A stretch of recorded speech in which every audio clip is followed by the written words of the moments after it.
Yeah, let's talk solar. Apologies, we're a bit late today. I was at a funeral today and just reminding ourselves to live life to the fullest.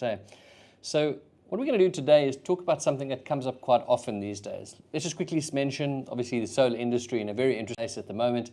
Residential market quite flooded, a lot of product on the market, and of course with no load shedding, there's now a focus on a different reason for going solar. Then of course we saw the price increase, and a lot of people then decided, hey, maybe I need to get into this. What we're seeing a lot is the industry now really looking at saying, hang on, this is not affordable anymore. We need to consider now what's the financial model looking like. And so we're seeing a lot more requests from businesses saying, I need to look at solar perhaps for our business. The problem is that unfortunately you call a solar company and you get a solution that sort of suits them or what they offer. So there's different kinds of solutions. So maybe we can just talk about that for a little bit. There's probably 3 common solutions out there. Sort of off-grid battery-based system that Microcare manufactures. And by the way, that's all we manufacture. We really believe that is the best solution, and that's what we focus on manufacturing here at Microcare. Then you get a grid-tied solution. Microcare has done grid-tied for many years. A few years ago, we moved it for various reasons, but essentially that ties you into the grid. You make power, you feed the grid, and then through some kind of smart meter, you use that power. Of course, it does mean that when there's no grid or there's peak demand and you can't use that power, you're not to use the power that you've put back in the grid. And there's some kind of wheeling agreement, normally through a CI or wheeling or a BESS system as well. The BESS system is really when you've got that grid tied but with a battery backup. And the inverter has what they call a hybrid functionality. It's important that you understand that if you're going to get a quote, that you're going to get likely 3 different options from different solar companies. And so you need to work out what's the best. My advice for you is look at the return on the investment. I think that's really going to be the only way to compare the 3. You find that the grid tie is the cheapest. The off-grid is probably the more expensive because of a bit of a battery bank.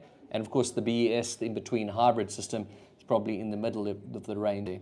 So most people would try and go for the cheapest because of cash flow. But then obviously what often happens is your return on investment isn't as good. So it's something to consider.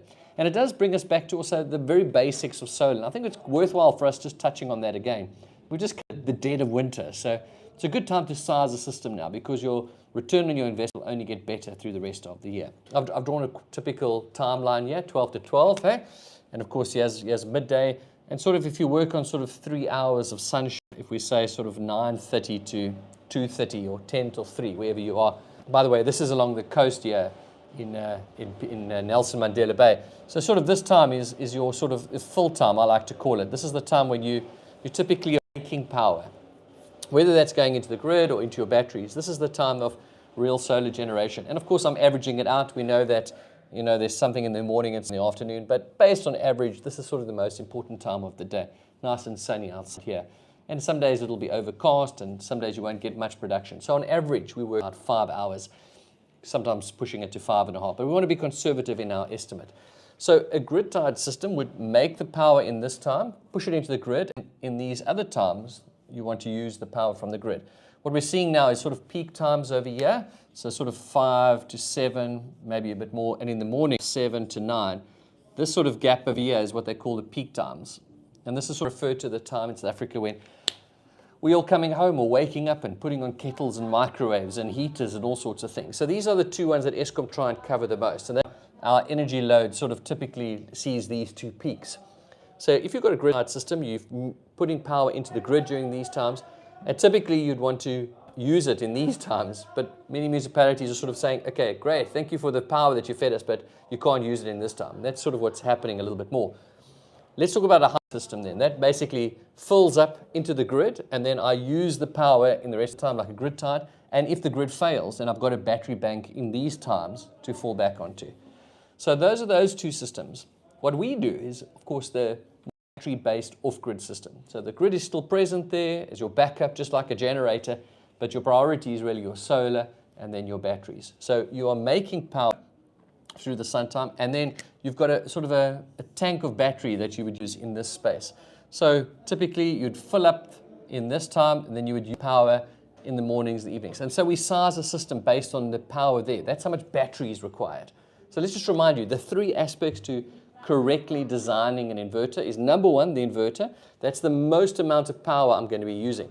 Number 2, it's the amount of solar panels I need. How much power do I need to make in the day to use the power and to fill that battery bank? And then the battery bank is really the time outside of the sun hour we're going to use. So those are the three important factors. Return on investment, we're busy with a company at the moment. You're looking at 3 to 4 years on an off-grid system. That's the kind of return on investment that's available by going off-grid. So it really is quite significant. Obviously, lots of factors, roof space, the current tariffs. We've just seen a big increase. We typically are seeing a rand a watt increase for some of our customers, some of our locals here in the Bay. So it is a significant time. And with solar being so cheap at the moment in terms of panels and batteries, it's probably a good time now to seriously consider investing. So there's certain factors when it comes to designing it. Make sure that you understand how the solar system is going to work. But to compare apples with apples, you've really got to look at the return of the investment. As always, we're here to help and assist. And please continue to ask us questions. We're happy to assist in any way. Please like, share, and subscribe. And as always, contact us through sales@microcare.co.za. Or, of course, you can go to our website, microcare.co.za. Till next week, bye for now.